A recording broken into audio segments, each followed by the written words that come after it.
Good morning. Morning. We're going to take a trip. We're going to take a trip through time. We're going to go way, way back. 300 years ago. 400 years ago. You know who lived here then? Well, who would be very good? You would be very good to stand up and give me a sound of a frog. Grivet, well done. Take a seat. Now, why did I say that? Because the Lenape Indian nation, who lived all around here, there were little sub-tribes, like little communities. And one community who lived right here, and particularly along the creek down here, were called the Frog People. And why did they call them the Frog People? Because there were frogs all over the place. And they didn't mind being called that, because see, the way the Indians looked at it is you were associated with something around your area. And since there were millions of frogs around here, they became the Frog People. Now, as time went on, settlers came from all over the world and started to build homes, places to shop, and places to work, particularly to work, because you had to survive. And that was the story. It had to be survival. And I could say, well, where were the stores? Well, in the very, very beginning, there were no stores. Because you had to produce something. You had to grow vegetables. You had to knit your own clothes. So each family became their own preservation. And they also traded. They traded with the Indians. You can look at the television, you can see the Indians are fighting with the white people and all that. Well, a lot of that is Hollywood. You know what Hollywood is, where they make a lot of movies. Well, in a way, the Indians were correct, because what they saw was as more and more people, more and more white people and yellow people and black people were coming, they were pushing the Indians away. And the Indians got quite upset about that. And they got really mad. And there was some fighting that went on. And particularly when you turn on the television, you see a lot of that fighting was out in the western states, because the Indians kept getting pushed further west. Okay. Now, the Indians around here were rather peaceful Indians, the Ledden tribe. And they showed their new neighbors how to hunt, how to fish, how to survive on the items that the Indians had lived on. As an example, maize, corn. The Indians had that. It wasn't here when the white men came that the white men invented that. Corn was grown here, and the Indians, after being here for centuries and centuries, had so much ability how you survive. So they helped their new neighbors survive. Now, as time went on, the Indians became less and less and less, because they moved away. They moved away, and they moved away. But you can still see, if you look at a map, there were areas around here where the Indians still live. For instance, there's one area called Indian Mills, not too far from here. And the Indians sort of condensed themselves. They didn't want to move. So they condensed themselves into these little communities. In fact, just a couple of weeks ago, the Lenape tribe had what they call a powwow. You know what a powwow is? Sounds something like your dog barking. It would be a gathering of the Indians who live around here, and they have a very, very peaceful welcoming of their new neighbors to the area. Now, let's take it to now, maybe 200 years ago or so. The other people came in, more and more people came in, and they were from Holland, they were Dutch, or they were from England, and they were from all over Europe. A lot of them eventually came from Asia to live here. So it all became what they call a melting pot. What do you think that means? A melting pot. Any thoughts? Yes. The pot where you melt stuff?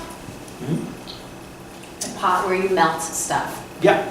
And so you melt it, yes. You have a question? Ma'am? No, I don't. Okay. So you have all these blending, these melding of different people with different ideas, and from Europe, from Asia, they brought their ideas, their foods, and that's what we have today.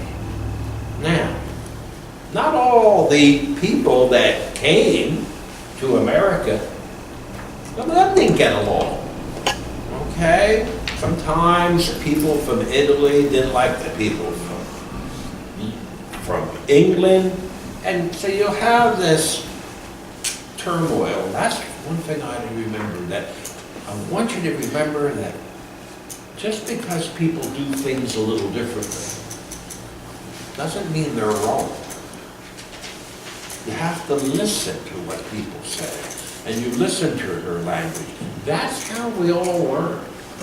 You don't get angry, say, oh, well, you know, they eat strange food, or she doesn't quite talk right. No, you have to get along, and when you get along, what happens? Progress. Because you learn from one another. So now, what do we have? It's 200 years from now. I'm sorry, 200 years back. And then we have the Dutch, and we have the English. And they start to build little communities, like Mantua, like Sewell, like Barnesburg, like Center City. And your next door neighbor, which you may not know, they have different ideas too. Okay? So we learn from one another. Now, as these towns grew, some of them became cities. In this case, we don't live in a city, do we? No. We live in these little communities. Now, the communities kept growing a little bit, a little bit, a little bit. But in this area, the big grower is because of what? What do you think? What caused these towns to expand a little bit? Yes? Because they go along? Because they got along. Because they got along. That's very brilliant. You say Spanish is mala gente. Very smart. Now, also, the railroad came in. Okay? Now, people say, well, why did we need this railroad for? Well, let's think about this. If I'm in a little neighborhood and I have to go shopping, because now little stores are growing, that man who owns the store has to bring in his stuff to sell. He can't produce things that other people in that community have. He has to have something bigger and better, and that's when the railroad came in. Now, in Sewell, you know where Sewell is? Okay.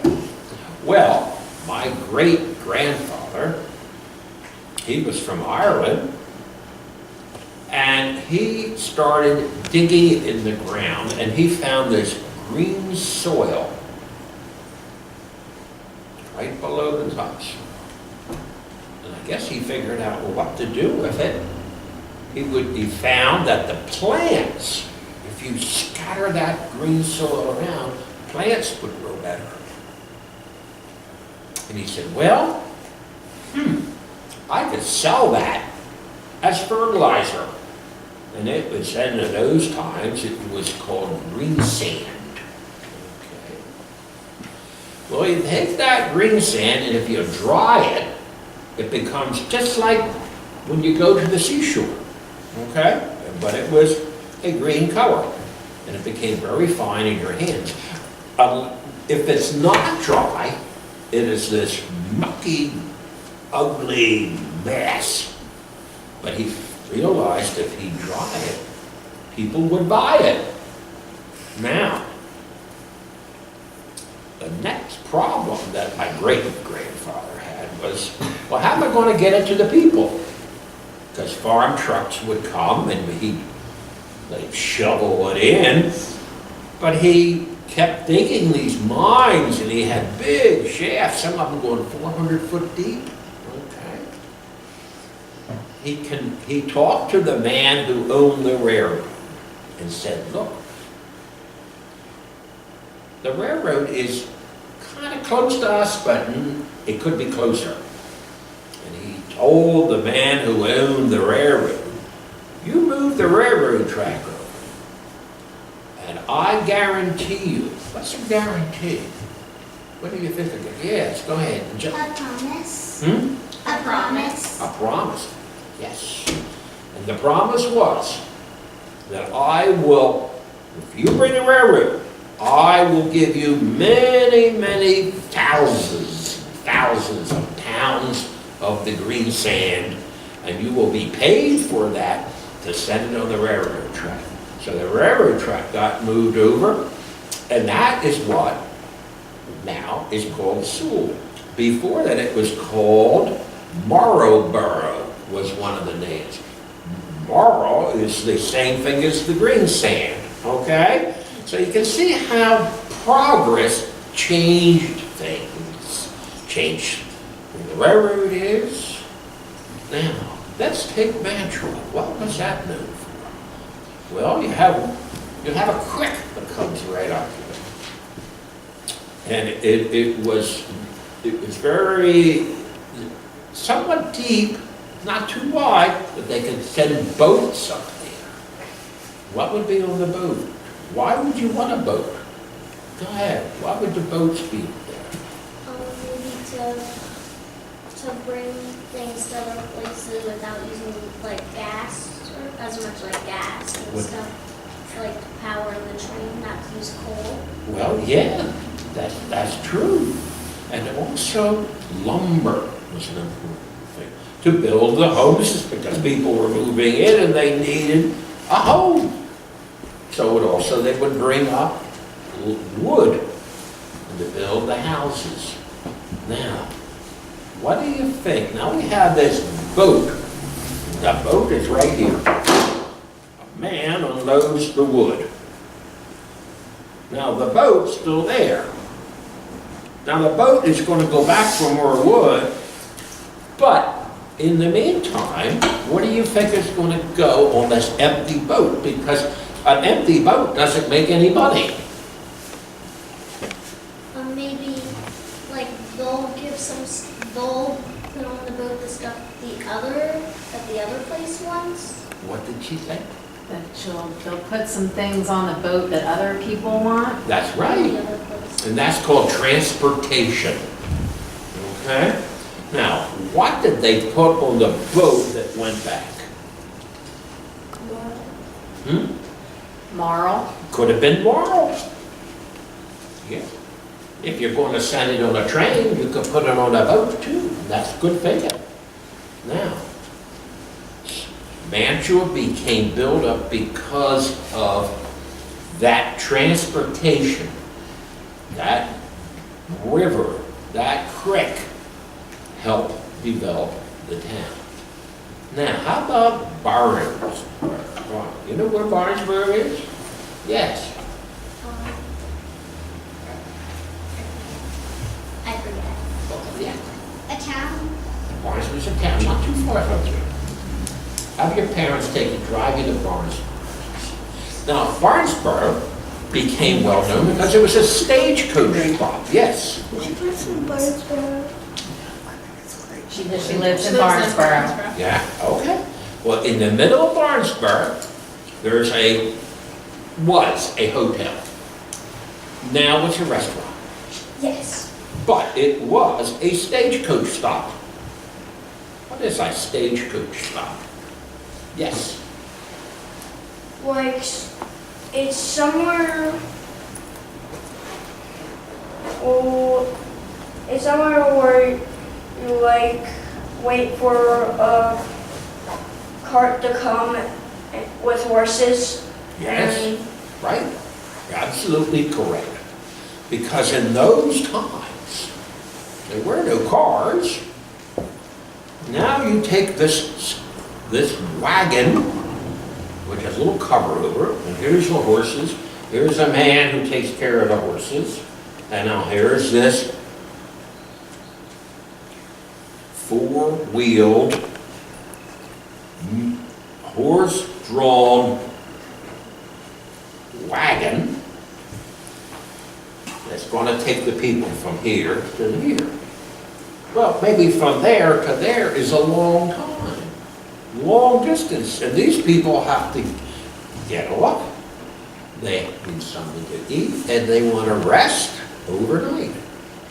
So they would have these stagecoach stops all along here, right on through to the seashore. And in Barnesburg, you're going to see this hotel.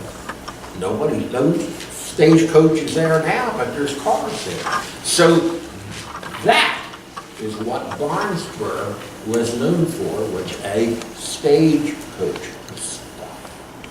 Now, that's part of transportation, isn't it? That's part of business, isn't it? So you can see how they're all kind of interconnected.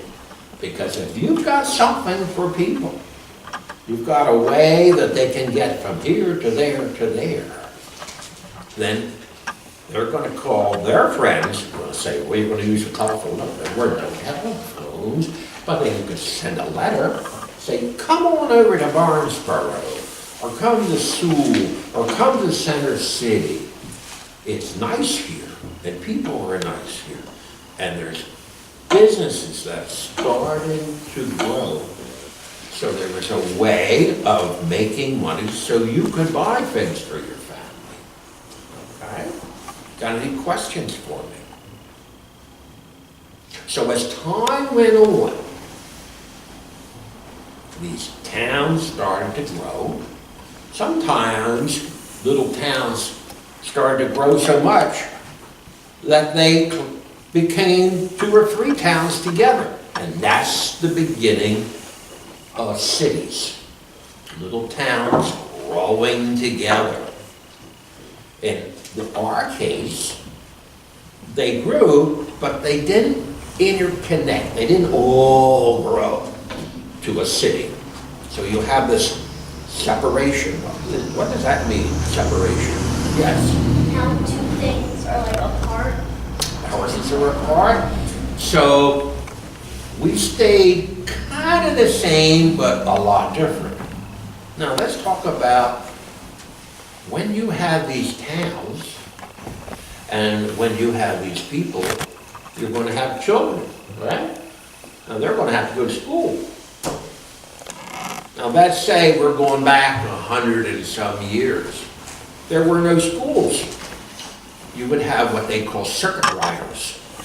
Or they were taught at home by their parents, and eventually they would have teachers that would travel, and they would stop at houses, teach the children, and they would get fed, and they would stay overnight, and then they would move on to the next house, in the next house. And they were called circuit riders. Churches were the same way. The minister would come, stay at a house.